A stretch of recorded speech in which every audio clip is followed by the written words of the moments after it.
Force Majeure by J.D.Beresford, and read by Christopher Halton. As a midge before an elephant, so is man when opposed to fate. The elephant breathes or lies down, and the high shrill of the midge is done. The midge believes passionately that the looming monster which shuts out his whole world has come across the earth with this one awful purpose of destroying his little life.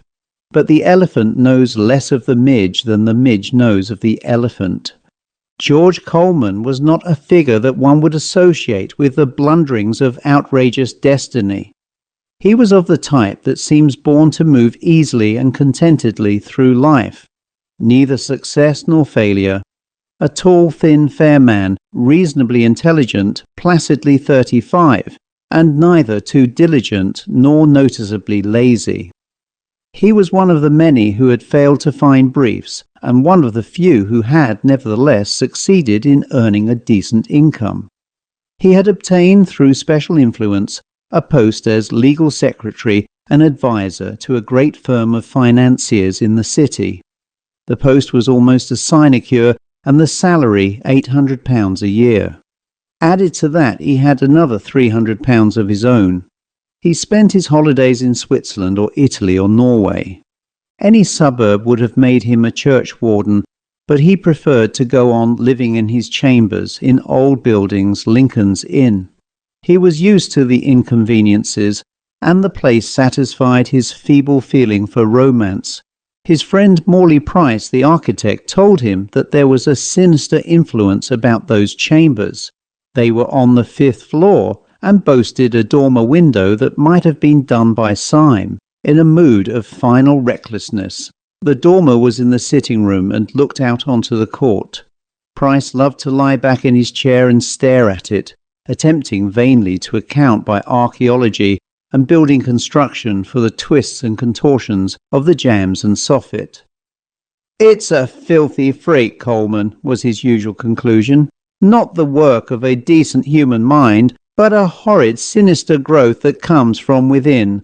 One day it will put out another tentacle and crush you." After that he would fit his pipe into the gap in his front teeth and return to another attempt at formulating a theory of causation. He had always refused to consider any artificial substitute for those lost teeth. He said that the hole was the natural place for his pipe. Also that the disfigurement was distinguished and brought him business. If it had been Morley Price now. However, it was the absurdly commonplace George Coleman. The beginning of it all was ordinary enough. He fell in love with a young woman who lived in Surbiton. She was pretty, dark, svelte, and looked perfectly fascinating with a pole at the stern of a punt, while her fox terrier, Mickey, barked at swallows from the bow. Coleman was quite acceptable. He punted even better than she did, and he was devoted to dogs, and more especially to Mickey. Nothing could have been more satisfactory and altogether delightful before the elephant became a vast, ubiquitous, imperturbable beast that the doctors called typhoid. After Muriel died, Coleman took Mickey home to his chambers in old buildings, Lincoln's Inn. Mickey was more than a legacy. He was a sacred trust. Coleman had sworn to cherish him when his lovely mistress had been called away to join the headquarters of that angelic host to which she had hitherto belonged as a planetary member. She had appeared to be more concerned about Mickey than about George at the last. She had not known George so long, but it was George who cherished her memory. Mickey settled down at once. Within a week, Muriel might never have existed so far as he was concerned. If there was no longer a punt for him, there was a dormer window with a broad, flat seat that served equally well, and in place of migrant swallows there were perennial sparrows. Coleman was not more sentimental than the average Englishman. At first he was terribly cut up, as he might have phrased it, but 6 weeks after Muriel's death, the cuts in normal conditions would doubtless have cicatrized. Unhappily, the conditions were anything but normal. The vast bulk of the elephant was between him and any possible road of escape.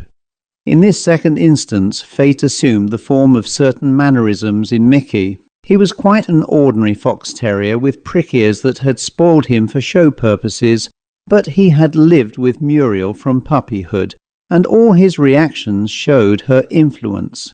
He had, in fact, all the mannerisms of a spoilt lapdog. He craved attention. He could not bark at the sparrows without turning every few seconds to Coleman for praise and encouragement. He was fussy and restless, on Coleman's lap one minute and up at the window the next.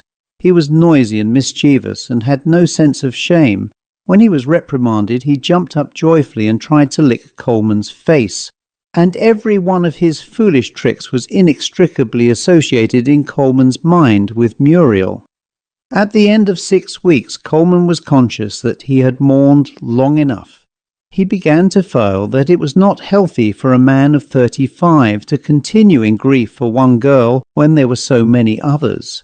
He decided that the time had come when his awful gloom might melt into resigned sadness. Moreover, a sympathetic young woman he knew, who had a fine figure and tender eyes, had quite noticeably ceased to insist upon the fact that she was sorry for him. In other circumstances, Coleman would have changed his unrelieved tie for one with a faint white stripe. But Mickey, cheerful beast as he was, stood between Coleman and half-mourning. Mickey was an awful reminder.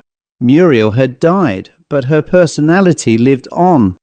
Every time Mickey barked, Coleman could hear Muriel's clear, happy voice say, "Oh, Mickey, darling, shut up. You'll simply deafen Mummy if you bark like that." Mickey began to get on Coleman's nerves. Sometimes, when he was alone with him in the evening, he regarded him with a heart full of evil desires, thoughts of losing him in the country, of selling him to a dog fancier in Soho, of sending him to live with a married sister in Yorkshire. But that was just the breaking point with Coleman. He was a shade too sentimental to shirk a sacred trust. Muriel, almost with her dying breath, had confided Mickey to his keeping. Bright, beautiful, happy Muriel, who had loved and trusted him. Coleman would have regarded himself as a damned soul if he had been false to that trust. Then he tried to train Mickey. He might as well have tried to train the dormer window. Mickey was 4 years old and long past any possibility of alteration by the methods of Coleman, for he simply could not beat the dog. It would have been too sickeningly like beating Muriel. His gloom deepened, and the young woman with the tender eyes lost sight of him for days at a time. She had no idea of the true state of the case. She merely thought that he was rather silly to go on making himself miserable about a little feather-brained thing like Muriel Hepworth. The awful thing happened nearly 10 weeks after Muriel's death. For many days Coleman had met no one outside his office routine. Most afternoons and every evening he had been shut up with the wraith of a happy voice which laughingly reproved the unchangeable Mickey. He had begun to imagine foolish things, to try experiments. He had kept away from any sight of those tender eyes for nearly a fortnight, hoping to lay the ghost of that insistent, inaudible voice. It was a hot July evening, and Mickey was on and off the window-sill every moment, divided between furious contempt for the sparrows and the urgent desire for his master's cooperation and approval. The voice of Muriel filled the room. Coleman heaved himself out of his chair with a deep groan and went to the window. Below the sill, a few feet of sloping tiles pitched steeply down to a narrow eaves gutter. Below the eaves gutter was a sheer fall of 50 feet onto a paved court. Mickey had his 4 feet on the sill. He was barking delightedly now that he had an audience. The fantastic contortions of the dormer seemed to bend over man and dog, and the evil thing that had come to stay with Coleman crept into his brain and paralyzed his will. He stretched out his hand and gave Mickey a strong push.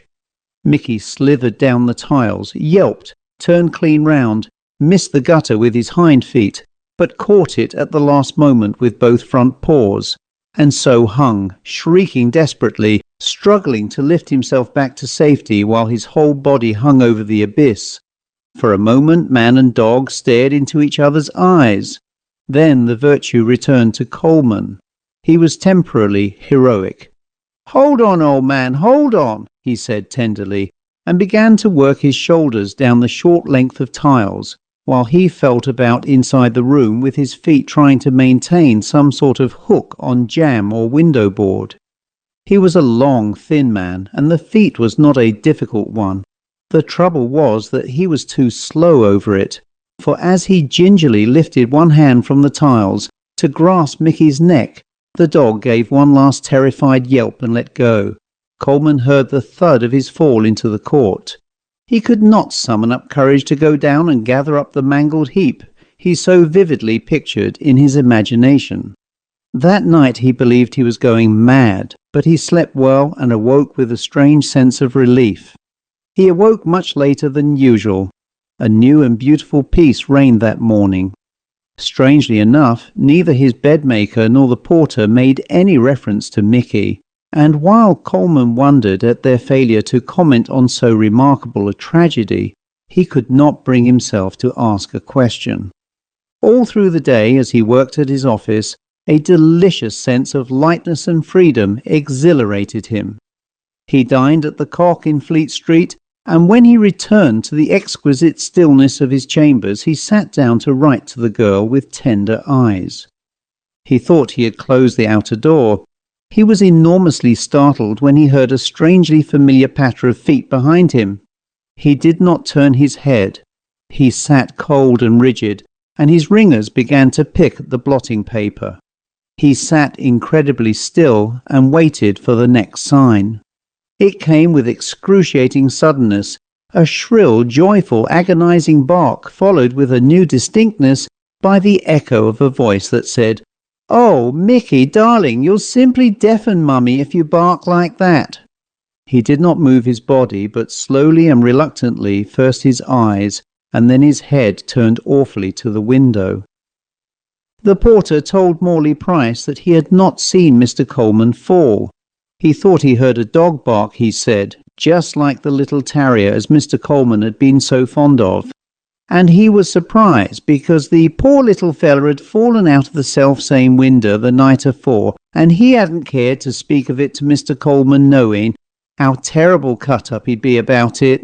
The chambers have remained unlet ever since. Morley Price went up there once on a still July evening and rushed out again with his hands to his ears. The end.